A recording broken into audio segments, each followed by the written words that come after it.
وعلیکم سامعین، welcome to my channel voice of Mona. ہماری آج کی سٹوری کا نام ہے میجر صاحب۔ فرزند علی شاہ صاحب آرمی میں میجر تھے۔ وہ جہلم کے علاقے پنوال کے رہنے والے تھے۔ ان کی شادی رشتہ داروں میں ہوئی تھی۔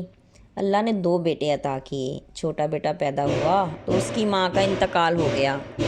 میجر صاحب بہت پریشان تھے۔ خیر 2 بہنیں اور والدہ حیات تھیں۔ بچے پلنے لگے۔ میجر صاحب کی پوسٹنگ لاہور ہو گئی۔ وہ بچوں کی وجہ سے بہت پریشان تھے، ساتھ نہیں رکھ پاتے تھے انہیں۔ میجر صاحب کے کولیگ تھے، وہ بھی میجر ہی تھے۔ ان کا نام فتح محمد تھا۔ ان کے گھر دعوت تھی، انہوں نے فرزند کو بھی دعوت دی۔ وہ ان کے گھر گئے۔ ان کی ایک بیٹی تھی سریا، جو کہ بہت خوبصورت تھی۔ فرزند صاحب اپنا دل ہار بیٹھے۔ انہوں نے ان سے رشتے کی بات کر ڈالی۔ وہ بھی خوش ہو گئے کیونکہ انہیں فرزند بہت پسند تھا۔ پھر ہاں ہو گئی اور ان کا نکاح ہو گیا۔ وہ سریا کا بہت خیال رکھتے تھے۔ سریا ان سے مانوس نہیں ہو پا رہی تھی۔ وہ بھی سرکاری ملازم تھی۔ اس نے چھٹی لے رکھی تھی۔ اس نے فرزند صاحب سے خواہش کا اظہار کیا کہ مجھے اپنی جاب جاری رکھنی ہے۔ وہ بولے جیسے آپ کی مرضی، ایک مرتبہ میرے گھر چلیں، میرے والدین اور فیملی سے مل لیں۔ وہ مان گئیں۔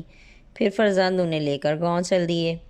وہ وہاں پہنچے تو رات ہو چکی تھی۔ گھر والوں کے مزاج بہت خراب تھے۔ وہ لوگ بہت غصے میں تھے۔ انہوں نے جاتے ہی جھگڑا شروع کر دیا کہ نکاح میں ہمیں کیوں نہیں بٹھایا۔ وہ سریا کے ساتھ بھی بدسلوکی کر رہے تھے۔ دھکم پیل میں سریا گری، اس کی چوڑیاں اس کی کلائی میں دھس گئیں اور خون بہنے لگا۔ سریا حساس تھی، خون دیکھ کر بے ہوش ہو گئی۔ فرزند بہت پریشان ہو گیا۔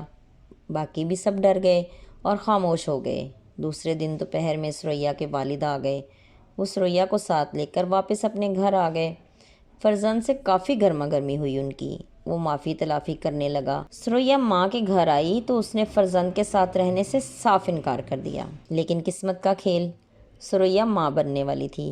اس نے کہا کچھ بھی ہو جائے مجھے فرزند کے ساتھ نہیں رہنا۔ ماں باپ مجبور ہو گئے تھے۔ وہ وہاں سے گھر بیچ کر دوسری جگہ شفٹ ہو گئے۔ میجر صاحب نے ریٹائرمنٹ لے لی۔ انہوں نے فرزند کو اپنے نئے گھر کا نہیں بتایا تھا۔ سریا کو اللہ نے بیٹی دی۔ پھر سریا نے خلا لے لی۔ کچھ عرصے کے بعد سریا نے دوسری شادی کر لی، لیکن اس کے ساتھ بھی سریا کی نہیں بن پائی۔ اس میں سے بھی ایک بیٹا تھا۔ پھر سریا نے اس سے بھی علیحدگی لے لی۔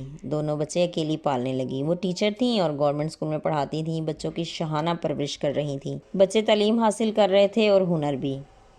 اس نے اپنی محنت سے بچوں کو بہت قابل بنا ڈالا تھا اور وہ بڑی پرسکون زندگی گزار رہی تھیں۔ جیتے رہیے، خوش رہیے۔ ملتے ہیں اگلی کہانی کے ساتھ۔